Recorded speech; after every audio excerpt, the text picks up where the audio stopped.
नमस्कार सभी पत्रकारों को, लद्दाख से मेरा और यहाँ के सभी लोगों का। तो आज का प्रेस वार्ता बुलाने का मकसद ये था कि जो आज लेह में घटनाएं घटी उनके बारे में आप लोगों को अवगत कराऊं। तो सबसे पहले तो आज बहुत ही दुखद घटनाएं घटी, जिसमें कहा जाता है कि 3 से 5 युवक या युवती मारे गए पुलिस के साथ मुठभेड़ में। पहले ये बताऊं कि ऐसा क्यों हुआ। तो इसके कुछ प्रत्यक्ष और कुछ अप्रत्यक्ष, कुछ इमीडिएट और कुछ देराना कारण हैं।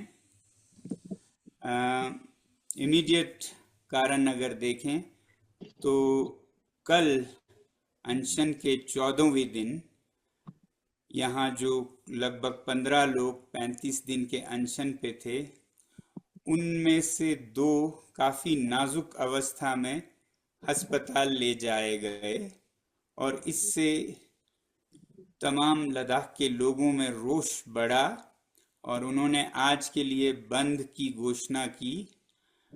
और फिर बंद के चलते बहुत से युवा पीढ़ी इस अनशन के स्थल पर जमा हुए और फिर यहाँ पर तो प्रार्थनाएं हो रही थी अनशन के स्थल पर, मगर फिर उनमें से एक बड़ा समूह जो कि युवा पीढ़ी थे, जेनजी थे, वो अचानक नारे वहां लगाते लगे हुए पार्टी के झंडे को उखाड़कर फेंकने लगे। बाहर। बीजेपी दफ्तर की छत पर कई प्रदर्शनकारियों आप को ये देखा जा आवाज सकता बंद है। करेंगे? इस दौरान प्रदर्शनकारियों ने बीजेपी ऑफिस के अंदर घुसकर तोड़फोड़ आप भी ये की। आवाज ऐसा बंद नहीं। करेंगे? आप में से आप लोगों के सिस्टम का प्लीज ख्याल रखिए। तो मैं कह रहा था कि उनमें से एक बड़ा समूह नारे लगाते हुए बाहर चले गए और उनके साथ फिर बाहर बहुत से युवक युवतियां जुड़ गए।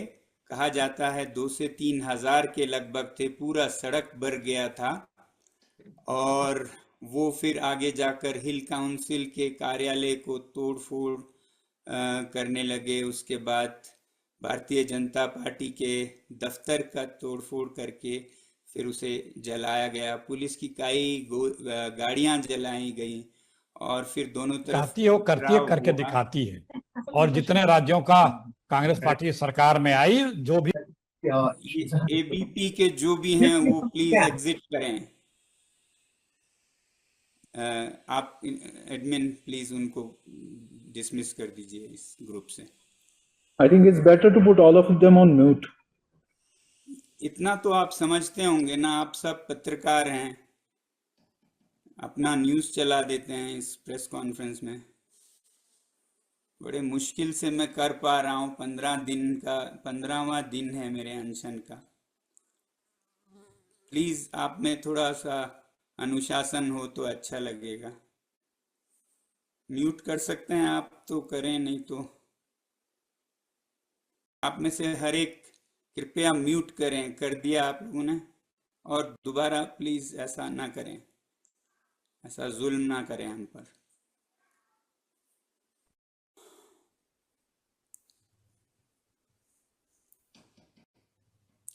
तो मैं कह रहा था कि ऐसा बहुत सारा तोड़फोड़ हुआ। तो प्रत्यक्ष कारण तो कल के जो 2 अनशन करने वाले, एक पुरुष जो 72 वर्ष के थे, एक महिला जो 62 वर्ष की थी, दोनों गंभीर अवस्था में हॉस्पिटल में गए, जिससे कि लोगों का गुस्सा उमड़ पड़ा और युवा पीढ़ी का खासकर। दूसरा अप्रत्यक्ष जो बहुत सालों से चला आ रहा है, वो उनके अंदर का भड़ास था, खासकर युवा पीढ़ी का। क्योंकि पिछले 6 सालों से, जब से यूनियन टेरिटरी बनी है, उनको बेरोजगार रखा गया है। ना के बराबर रोजगार निकाले गए और जो गेजेटेड रैंक के हैं वो तो जीरो, कोई जॉब नहीं निकाला गया।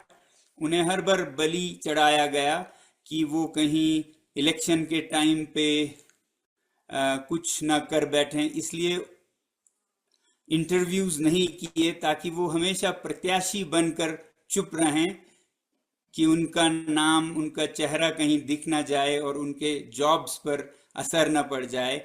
ऐसा एक तंत्र चलाया था जिसमें 50,000 लोगों ने नौकरियों, 500 नौकरियों के लिए 50,000 लोगों ने नाम भरे थे, मगर उनका रिजल्ट या टेस्ट नहीं करा रहे थे ताकि वो 50,000 खामोश इंतजार करते रहें डर डर के कि मेरे नौकरी पर फर्क ना पड़ जाए।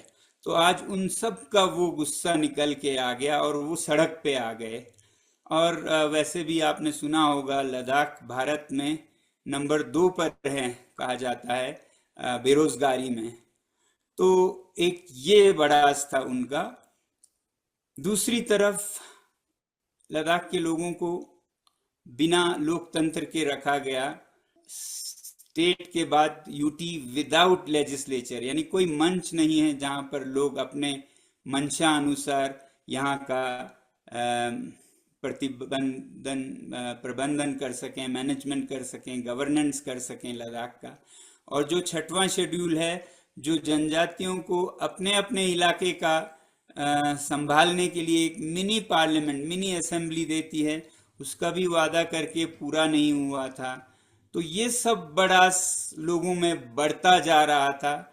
और फिर आखिर में हाल ही में मैं जो इन सब के लिए या उनकी आवाज बनकर आवाज उठा रहा था, तो मुझ पर फिर बहुत जुल्म करने लगे, हैरेसमेंट करने लगे, कहीं सीबीआई डालकर, कहीं एफआईआर डालकर और कहीं समन्स, इनकम टैक्स के हर मुमकिन केसेस लगाकर, और जो हमारा विद्यालय है उसके ज़मीन को भी वापस ले गए। तो ये जो युवा पीढ़ी है इन सब से बहुत अंदर ही अंदर आग बबूले हो रहे थे। और किसी को ऐसा अनुमान नहीं था कि आज के जैसा कुछ होगा। अचानक से हजारों में निकल के आए और इस तरह का एक नज़ारा बना। ये सिर्फ कुछ ही युवाओं का या ऐसा नहीं था, इसमें बच्चियां, स्कूल की लड़कियां, कॉलेज की लड़कियां, मंक्स जो भिक्षु हैं वो भी आके बाहर भिड़ने लगे पुलिस से। तो ये एक तरह का बड़ा सी था। कुछ लोग ये सोच रहे थे कि ये किसी पार्टी का किया कराया है। तो कोई पार्टी लद्दाख में ऐसा इतना वो नहीं रखता है ताकत या शक्ति की इतने 4-5 हजार युवाओं को ऐसे निकाल पाए। तो ये सिर्फ युवाओं का एक बड़ास था जो आज निकल के आया। जो जुल्म लद्दाख पर पिछले 5-6 सालों से हो रहा है, बेरोजगारी का, लोकतंत्र की न देने की, वादे न निभाने की, ये सब निकल कर आया। और जो हम अनशन पे बैठे थे वो सभा तो चलता रहा दिन में, ये युवा समूह बाहर निकल के और युवाओं से मिलके करने लगे। हाँ, जो अनशन पे बैठे थे उनमें हमारे बहुत ही वरिष्ठ नेता भी थे, थुप्स्टन सेवांग जी जैसे। वो बाहर गए भी रोकने के लिए युवाओं को, मगर डर था कि उन्हीं पे अटैक ना हो जाए, उन्हें वापस आना पड़ा। इतने बेकाबू हो गए थे युवा, जैसा कहते हैं ना जेनजी का जो फ्रेंजी, वो आज लद्दाख में दिखने लगे। उनको किसी के नहीं सुनाई दे रहा था, किसी की वो नहीं सुनना चाहते थे। वो बस जान की परवाह नहीं कर रहे थे। गोलियां चल रहे थे, वो गोलियों के बीच अपना तोड़ फोड़ किए जा रहे थे। मगर मैं समझता हूं उनकी बढ़ास को जो 5 साल का था, मगर ये तरीका नहीं था। इस जो तरीका अपनाया उसकी मैं निंदा करता हूं। हालांकि उनके जज्बातों को समझता हूं मैं, क्योंकि इस हादसे ने हमारा जो 5 साल का तपस्या था शांतिपूर्ण पथ का, जिसमें हम एक बार नहीं, 2 बार नहीं, 5वें बार 35 दिन के अनशन पर बैठे थे और पद यात्राएं की थी हिमालय पार करते हुए 1000 किलोमीटर शांति से। तो ये शांति का रास्ता ही भंग हो गया। मगर शायद यही कारण भी था, क्योंकि कई युवाओं ने कह रखा था कि अब शांति से शांति सफल होता नहीं दिख रहा है। आपके शांति को हमने बहुत परखा, ये नहीं चल रहा है इस देश में और इस सरकार के साथ, अब हम अपने हाथ में उठाने जा रहे हैं। ऐसे इशारे कई हफ्तों से मिल रहे थे। तो आज इन सब का एक तरह से प्रेसिपिटेशन था। यही आपको बताना था कि ये दुर्भाग्यपूर्ण घटना लद्दाख में घटी और जहाँ एक तरफ बहुत दुख है इस तरीके पर और वहाँ 3 से 5 युवाओं की जाने गए, इसका हमें बहुत दुख है और हम शोक जताना चाहते हैं उनके परिवारों के साथ।